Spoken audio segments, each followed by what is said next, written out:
Telegram movie download problem. Hello everyone, welcome to this channel. I'm Emily and I'm here to help you out today. So without any delay, let's get started. So first of all, make sure that you have the stable Wi-Fi connection on your device. Next, tap on the Play Store application and search for Telegram application. So just make sure that you have the latest version of the Telegram application on your device. As you can see on the screen, there is no option of update over here, which means we have the latest version of Telegram application. So after checking on that, you can just go back and swipe up the app drawer and then switch to Telegram application.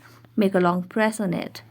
Then tap on the app info option over here, and then you can see the option of clear data at the bottom right corner of the screen. Tap on it and then clear the cache and tap on OK.